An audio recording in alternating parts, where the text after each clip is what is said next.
time and temperature. Brought to you by your local Honda dealer. Well, it is cold out there tonight. We have dry and cold air moving in with temperatures falling big time as we go into the weekend. We actually have a freeze watch in effect for Saturday morning and a hard freeze likely next week. I'll have a look at all those temperatures coming up. Right now on News Channel 6 at 11, Black Friday, what local stores are doing to prepare for the surge of customers. As your News at 11 starts now. Live from Television Park, this is WJBF News Channel 6 at 11. Good evening, everyone. You're watching News Channel 6 at 11. I'm Hannah Latier, and thank you so much for joining us. Coverage you can count on begins with 2 people dead in Richmond County after a car crash. The coroner's office reports the accident was a multi-car collision at the Windsor Spring Road and Willis Foreman Road intersection this afternoon. One driver was pronounced dead at the scene, and another driver in the crash was taken to Wellstar MCG, where they later died from their injuries. And it's time now for a quick check of the forecast with Chief Meteorologist Jenna Petracci. Jenna, can we expect some colder temperatures coming soon? Yeah, that's exactly right, Hannah. But I hope everyone had a fantastic Thanksgiving and enjoyed the warmer temperatures today. We were definitely well above average. And right now on our Terry Lambert Hyundai Skyview cam, it's a nice dry night. So we had a few showers and storms come through earlier in the day, but definitely did not make for a washout by any means. Augusta Bushfield barely picked up on any rain. This morning we had a low of 49, putting us 9 degrees above average. And this afternoon we were also around 9 degrees above average with a high of 74. So very warm Thanksgiving we had. Tonight it is feeling chilly though, already down to 54 degrees. Northwest wind of 8 miles per hour, dew point of 43. So you can tell the drier air is moving in. With temperatures falling, especially in our northwestern counties, we're seeing those upper 40s. Then as you look down towards the southeast, we're still in the upper 50s. Now as for satellite and radar, we still have some lingering cloud cover behind the front, but no more rain. So tomorrow will be a dry day, other than maybe a few sprinkles here and there in the morning. But for the most part, we are focused on the cold air. So tomorrow morning, 44 degrees at 8 a.m., upper 50s by the afternoon. So nowhere near the 70s. And let's take a look at what's on the table over the next few days. So that colder air is taking over for the weekend with a freeze watch in effect for Saturday morning. Then a hard freeze will be likely next week for the first time this season. So as we look ahead here, temperatures will be falling into the upper 20s over the weekend.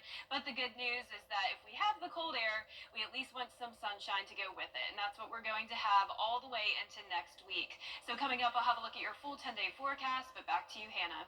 All right, Jenna, thanks. Black Friday is tomorrow, and some local retailers are preparing and setting up for the big day. Isabella Moody has more. Swank, Escape Outdoors, and Posh Tots are sister stores and have been getting ready for months to prepare for Black Friday. They have had customers waiting outside all of their stores, some since 10 a.m. Thursday morning to get the best deal.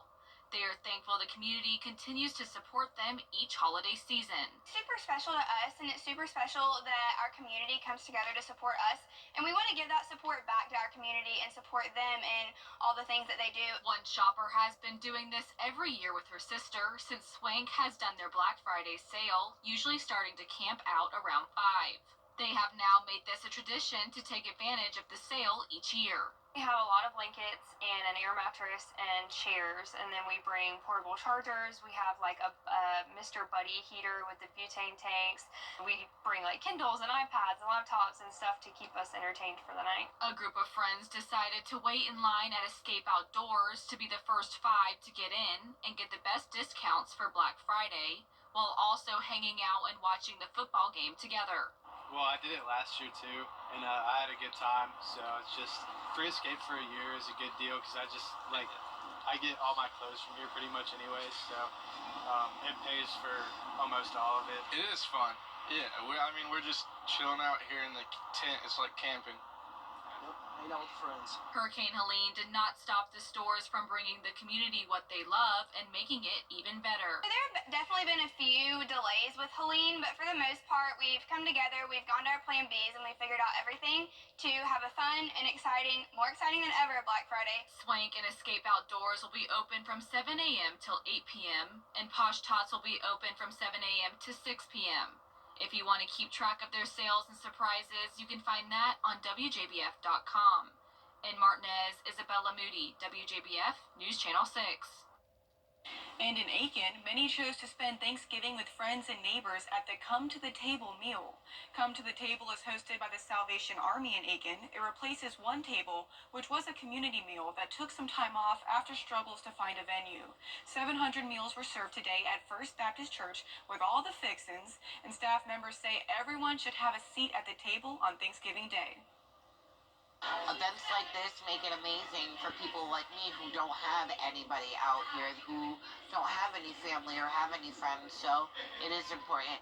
This event really is providing a way for individuals to, just for a moment in time, to just escape the realities that they face, to enjoy a good piece of pumpkin pie and some turkey.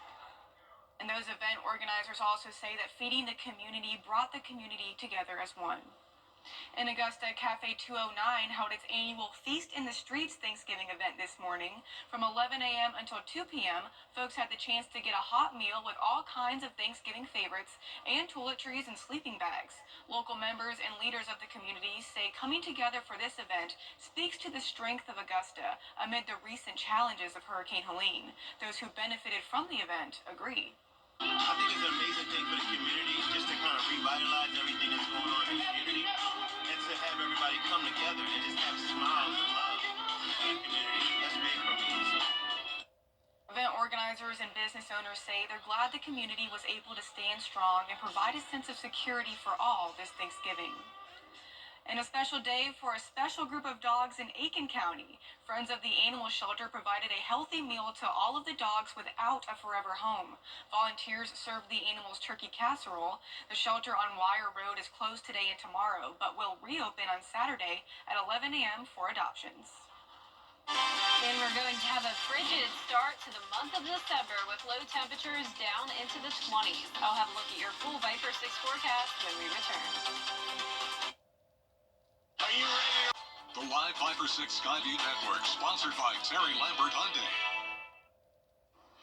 Now, your most accurate forecast with WJBF Live Viper 6. Welcome back. I hope you had a fantastic Thanksgiving. Luckily, the rain did not put a damper on much going on today in the CSRA. We had a few showers and storms come through, but it was on the first half of the day, and a lot of us stayed dry. So in case you slept through it today on your day off, here is a look at what happened on Live Viper 6. I'll walk you through it. So at 7 o'clock in the morning, places like Emmanuel County had some heavy rain. Then as we went through time, some rain passed through Aiken and Richmond County, but nothing too impressive. The rain and storms did strengthen, though, as they moved down towards our southern line counties. So places like Burke County, Washington, and Johnson picked up on some heavy rain and a lot of lightning at times. We had one special weather statement issued there for Johnson, and then also a strong cell formed down there right over Sylvania. So some of us did have some storms, but they were in and out very, very quickly. And now it's a nice dry night with dew points falling into the upper 30s up towards the northwest. So definitely high pressure taking over for us.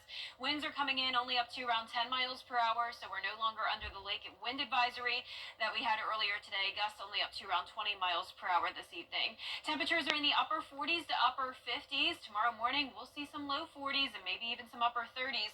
Check that out, though. 1 degree, just one single degree in Bismarck. The cold air from Canada is rushing into the United States with not many warm places left as we head into our Friday. But for satellite and radar, notice we have a few showers out to the west of us. We could see a few sprinkles tomorrow morning, but for the most part, we'll stay dry.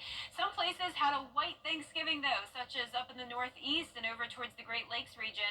And here's some leftover snowfall on our Terry Lambert Hyundai Skyview cam in Pennsylvania now. Now, it's not going to be snowy for us, but it will be feeling like it was some of these chilly temperatures. 40 degrees tomorrow morning, 58 in the afternoon. So if you're headed out Black Friday shopping, keep a jacket with you, but there will be lots of sunshine. So that's definitely something to look forward to as we head into the weekend. But here's our futurecast tomorrow at 6 a.m. As I mentioned, it's possible we could see a little bit of rain, but it will be super early in the morning, so just giving it a 10% chance. Friday night will be completely clear with that cold air coming in for Saturday. We will have a freeze watch in effect. Notice temperatures will be falling into the upper 30s to low 40s or 30s, and that will last through 9 o'clock Saturday morning. We're going to see several days in a row with temperatures below the 30-degree mark and even even as low as 25 for Tuesday morning. That's the first week of December, and a hard freeze will be likely. But for tonight, we'll see some places north of I-20 fall into the upper 30s, the rest of us in the 40s. Highs tomorrow will be in the 50s, so well below average. And here's a look at your 10-day forecast. It's going to be beautiful and sunny over the next 7 days. Then as we go into the end of next week, we'll see a little bit more cloud cover and some isolated showers. Looks like we'll have a brief warm up back into the 60s, but then by next weekend, it will be just as cold as this weekend. So overall, pretty cold start to the new month. So when we leave the station tonight, are we expecting to feel a little bit Yeah, we're chillier? going to feel pretty chilly. I should have brought my jacket with me. Oh, yeah, you're going to have to run to the car and turn the heat on really fast. Well, thank you for the heads up. Yes, of course.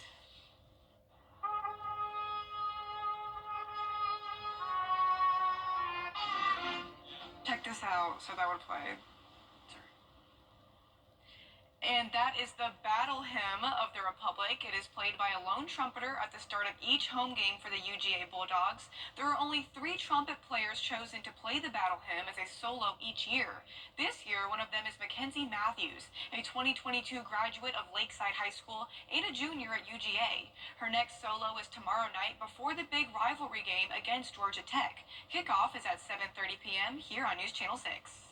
And coming up, victims of Helene in North Carolina, giving thanks and holding to hope. We'll have the story after the break. But first, the winning numbers for tonight's South Carolina lottery are Pick 3, 793, and the Pick 4 winning numbers 7828, Fireball 8. We'll be right back.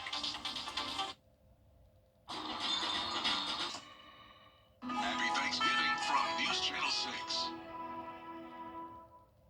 The WJBF Live Viper 6 Skyview Network is sponsored by Terry Lambert Hyundai. Low prices, big selection, and committed to quality customer service. Thanks. After Hurricane Helene, people in North Carolina are thankful for their neighbors. Lionel Moise reports. In storm-ravaged western North Carolina this Thanksgiving, there is hope. We believe there's the possibility they may be alive somewhere. 2 months after Hurricane Helene washed away lives and livelihoods, reshaping the landscape, authorities are still hopeful that they can locate 3 of the people missing since the storm, which left more than 230 people dead, 103 in North Carolina. I've never been in a situation like this. No hurricanes, no tornadoes, no nothing. We spoke to Angela McGee. During the storm, she and her children fled their home near the Swananoa River for higher ground. When she came back, it was gone. The more I think about it, the more I cry about it. They lived out of their car for 4 days with little food and water, no phone signal, and no money, surviving only thanks to the help of other evacuees. It took FEMA like a whole week to get to us. It took Red Cross a whole week to get to us, and I don't understand that. Yes, I'm mad about that. Community leaders say socially vulnerable people were hardest hit. They are often dependent on Social Security and Medicaid or Medicare benefits, food stamps, or food assistance, housing assistance sometimes. They typically get hit harder in disasters. Those on the ground here say many vulnerable residents live in isolated areas, making them self-reliant but also hard to reach. We've stretched people and put them in a corner for so long that they don't have anything of their own to rely on right now. But through the challenges, there is perseverance and generosity, something to be thankful for on this holiday. We've had hundreds of people coming through every week to dig mud off the streets and try to, save the businesses that are in our town. And there's just been such an outpouring of care and resources and effort. Lionel Moise, ABC News, New York. Coming up, the Thompson Bulldogs square off against the Burke County Bears. Hear from both coaches on how they're preparing for the game next in sports. It's the Black Friday sales event. WJBF sports coverage you can count on. The goal for every high school football team is to practice during the week of Thanksgiving. Well, that's the case for both Thompson and Burke County, as these two rivals will square off once again, but this time in the playoffs. The Burke County Bears may be practicing in the cold, foggy weather, but look forward to potentially extending their season. What I'm stressing them this week is it's a privilege to be playing this week. However, it's an earned privilege, and they've earned the right to be here, and we couldn't be more excited about it. The last time these two teams met on November 8th, Burke County edged out Thompson with a 47-35 win. The Bears are averaging 245 rushing yards per game this season, while the Bulldogs have 244 yards, all coming down to the battle of the trenches. We're going to rely on our guys that we have in the backfield. They have a pretty good offensive line up front that does a great job opening holes up, and our guys are going to have to meet the challenge. They have a top running back in the state of Georgia, and so do we. And we know he's going to get the ball, and they know we're going to get the ball, and he's going to run it. For Thompson, the focus is improving their defensive scheme and limiting the turnovers. We gave up entirely too many points. Anytime you let someone score, or shall I say they force their will to score 47 points, we got to do a better job of trying to slow them down and stop them and take away some things that they like to do. Offensively, I thought we scored 35 points, but we turned the ball over 4 times, and you can't do that in a big game. It's not just any big game, but an opportunity to knock off a region rival, all with a trip to the state semifinals on the line. This will be the first time Thompson and Burke has played in the state playoffs, and it's just one of those things of two communities that are very passionate about their football. We got another home game this week, and, we just hope that we have a big crowd and be able to feed off that enthusiasm and energy, because we're going to need it. It's going to be a war Friday night. Kickoff is set for Friday, 7 p.m. at the Bear Den. Reporting in Burke County, Gianna Cephalou, WJBF News Channel 6. The Barnwell Warhorses are gearing up for their next playoff game tomorrow night, and to prepare, this morning they held a very special practice. Organizers encouraged the community to pack the MAC and cheer on the team during this morning's practice. The Warhorses are in familiar territory as they enter the 3rd round of the South Carolina playoffs. The Barnwell faithful came together to show their support for their team as they get ready for their next challenge. We try to do this, get these people out here. They support us all year. Our kids love this, but it gives them a chance to be out here with us. And this is a small town. It's a small community that really has a great opportunity to come Friday night. They come every Friday night. They come back to the stadium every week, and we're thankful for their support each week. The Warhorses take on Cheraw and Barnwell tomorrow night at 7:30 p.m. And today was the start of what coaches hope will be a yearly tradition at Aquinas High School. Today, all former lettermen were invited to watch the Fight and Irish practice ahead of tomorrow night's playoff game. It was the school's way of encouraging and supporting current players while welcoming back previous student athletes. It's just to get excited for the team. We all played for the team, graduated. It meant a lot to us. And so just to support these guys and show them that we care, that we're rallying behind them. I think it's great for the alumni to come out and see the school, see the new stadium, see the players, give them support. Kickoff is tomorrow night at 7:30 p.m. The Irish will play against home team Hebron Christian Academy. And speaking of football, tickets for the 2025 Border Bowl are now on sale at WJBF.com. The annual game pits the best high school seniors from Georgia against those from South Carolina. The Border Bowl will be held January 11th at 1 p.m. at Strom Thurmond High School in Edgefield County. We'll be right back. Chevy's Red Giant. Here's the final check of your 10-day forecast. It's going to be a much cooler Friday. High of only 58, dry and sunny through the weekend. Freeze watch in effect for Saturday morning, and a hot, hard freeze likely next week with temperatures going all the way down to 25 Tuesday morning. And we here at WJBF feel the only thing that is just as good as spending time with family and friends during the holidays is the food. Of course, so we thought we would share our most favorite and least favorite desserts.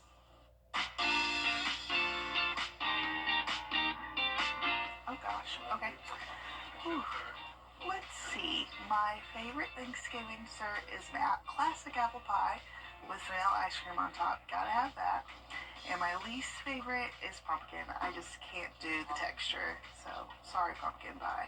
Well, my favorite Thanksgiving dessert, we always have a big red velvet cake on the dessert table. And so that's probably my favorite. My least favorite dessert is there's always a custard pie. And I've never touched it, and I never will. It just seems bad. I think I'd have to say that my favorite Thanksgiving dessert is going to have to be the classic pumpkin pie. And my least favorite is the pecan, whatever you want to say, you can keep it. I don't like it. Hey, happy Thanksgiving to everyone. My favorite Thanksgiving dessert, I think that would have to be red velvet cake. A follow-up to that, some sweet potato pie.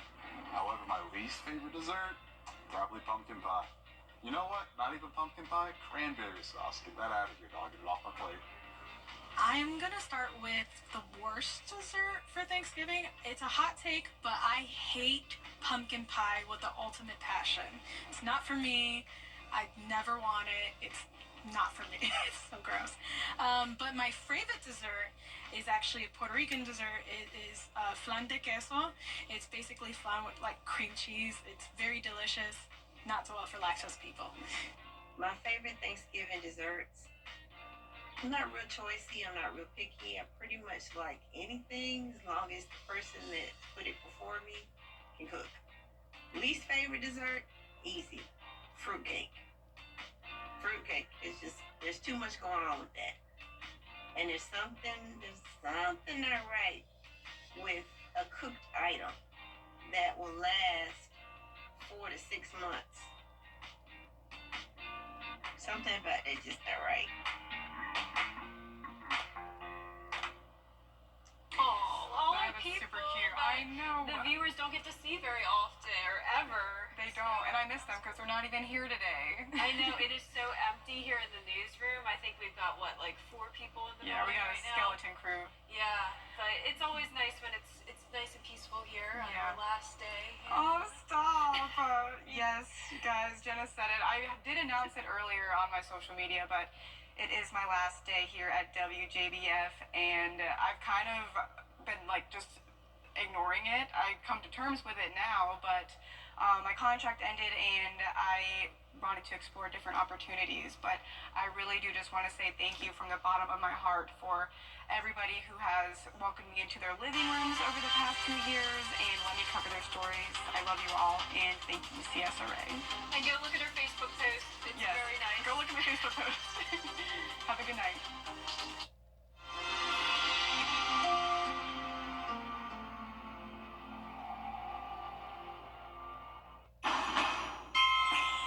Get the electrifying